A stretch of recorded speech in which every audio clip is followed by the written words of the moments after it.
Hello student, home science BA part third के प्रसार शिक्षा विषय के अंतर्गत आज हम अध्ययन करेंगे प्रसार शिक्षा और औपचारिक शिक्षा में मुख्य अंतर।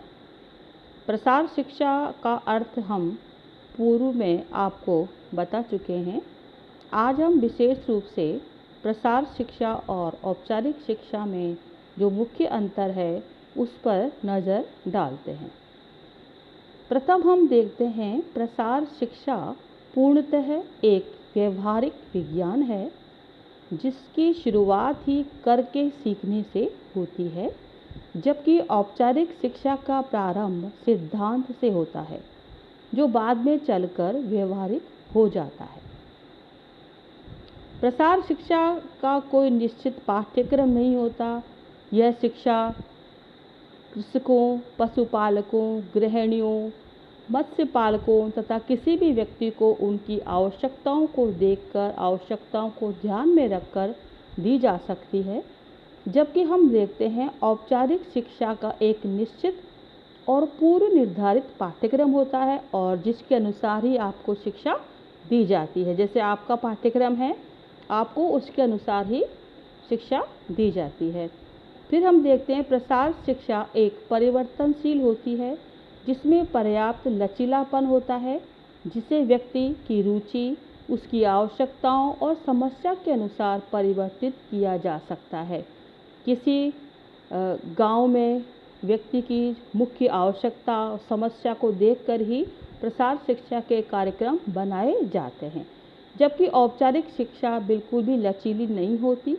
जो एक बार पाठ्यक्रम निर्धारित हो जाता है उसी पाठ्यक्रम के अनुसार व्यक्ति को शिक्षा दी जाती है। अगला हम देखते हैं प्रसार शिक्षा किसी भी आयु वर्ग के व्यक्ति को दी जा सकती है। यह निरीक्षकों को भी व्यवहारिक ज्ञान सिखाने को दिया जाता है। यहाँ पर गृहिणी, प्रौढ़, वृद्ध किसी भी व्यक्ति को यह शिक्षा दी जा सकती है, जबकि औपचारिक शिक्षा में शुरुआत छोटे छोटे बच्चों से होती है, जिन्हें पहले अक्षर ज्ञान सिखाते हैं, पढ़ना लिखना सिखाते हैं, भाषा का ज्ञान सिखाते हैं। इसी प्रकार विभिन्न विषयों को उसको पढ़ाया जाता है।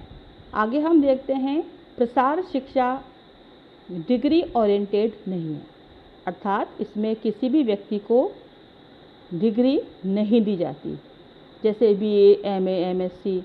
जबकि औपचारिक शिक्षा डिग्री ओरिएंटेड है। बच्चा, बालक जिस विषय को पढ़ता है, जिस विषय में एजुकेशन लेता है, उसे उन्हीं विषयों की डिग्री प्रदान की जाती है। जैसे आप लोगों को बीए की डिग्री मिलेगी, इसी प्रकार एमए, एमटेक, बीबीए आदि प्रकार की डिग्रियां आपको दी जा सकती है। प्रसार शिक्षा कहीं पर भी, किसी भी समय और कितनी भी देर के लिए और किसी भी विषय पर दी जा सकती है। ऐसा कोई भी विषय जो ग्रामीणों के हित के लिए होता है और उनकी समस्याओं का समाधान करता है, वह उनको किसी भी समय पर उनके घर पर, उनके खेत पर आदि पर जाकर उनको दी जा सकती है। लेकिन आप वहीं पर देखते हैं औपचारिक शिक्षा का एक निर्धारित स्थान होता है, निर्धारित अवधि होती है और विशेष समय पर ही दी जा सकती है। जैसे कक्ष में किसी विशेष विषय के शिक्षकों द्वारा ये शिक्षा दी जाती है।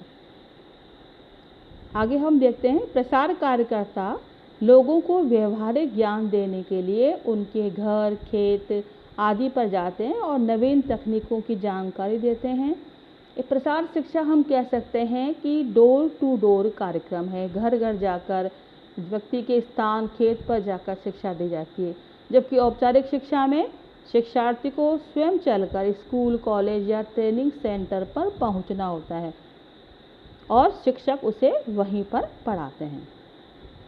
प्रसार शिक्षा नियमित रूप से शिक्षा ग्रहण करने की आवश्यकता नहीं होती है, जबकि औपचारिक शिक्षा में नियमित रूप से शिक्षण कार्य करना पड़ता है और जो विषय एक बार पढ़ा देते हैं उसे बार बार उसको रिपीट नहीं करते हैं, बार बार उस सिलेबस को नहीं पढ़ाया जाता है। हाँ, और यदि विद्यार्थियों को समय में नहीं आता है तो उसको समझा देते हैं, लेकिन सिलेबस के अनुसार उसको चलना पड़ता है। इसी प्रकार देखते हैं प्रसार शिक्षा में शिक्षार्थी की उम्र, रुचि, उसके अनुभव आदि में पर्याप्त भिन्नता होती है। इसमें फेल पास होने की कोई बात नहीं होती, फेल पास होने जैसी कोई बात नहीं होती। लोग अपनी रुचि के अनुसार जो विषय उनको पसंद होता है, जिस विषय की उनको आवश्यकता होती है, उस विषय की शिक्षा ग्रहण करते हैं।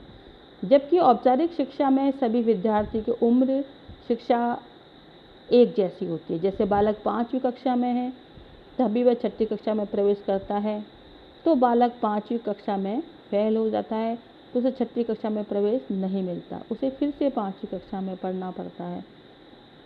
इसी प्रकार हम देखते हैं प्रसार शिक्षा के लिए किसी भवन की आवश्यकता नहीं होती है, वह कहीं भी खुले मैदान, चौपाल, खेत पर दे सकते हैं। जबकि औपचारिक शिक्षा के लिए एक भवन, एक विद्यालय की एक स्थान निश्चित की आवश्यकता होती है। प्रसार शिक्षा में कोई निश्चित दिन का अवकाश नहीं होता। जब भी ग्रामीण लोगों को फुर्सत मिलती है, सुबह शाम महिलाएं अपने काम में व्यस्त रहती हैं, जब भी उनको फुर्सत मिलती है दोपहर में, तो उनको प्रसार कार्यकर्ता उनकी आवश्यकताओं संबंधी जानकारी देते हैं। जबकि औपचारिक शिक्षा में एक विशेष अवकाश, सरकार द्वारा निर्धारित छुट्टियां आदि दिए जाते हैं। प्रसार शिक्षा को विद्यार्थी का एक ही लक्ष्य नहीं होता।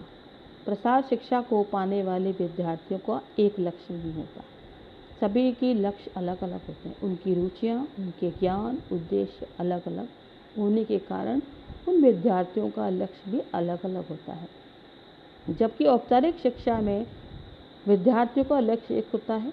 जैसे यदि कोई लॉ की पढ़ाई कर रहा है तो कानून के शिक्षक ही उन्हें पढ़ाते हैं, और सभी विद्यार्थियों के पास हो जाने पर उनको कानून की ही डिग्री मिलती है, क्योंकि सभी का लक्ष्य कानून की जानकारी प्राप्त करना होता है। इसी प्रकार देखते हैं प्रसार शिक्षा में शिक्षण की प्रकृति क्षैतिज होती है, जो मुख्य रूप से आवश्यकता पर आधारित होती है। समस्याओं के निदान के बारे में इसमें जानकारी दी जाती है। यही हम देखते हैं औपचारिक शिक्षा में शिक्षण ऊर्ध्व होता है, जिसमें शिक्षक की मर्जी के अनुसार ही टॉपिक को चुनकर पढ़ाया जाता है। इस प्रकार हमने देखा प्रसार शिक्षा और औपचारिक शिक्षा में किस प्रकार से और कौन कौन से अंतर होते हैं। धन्यवाद।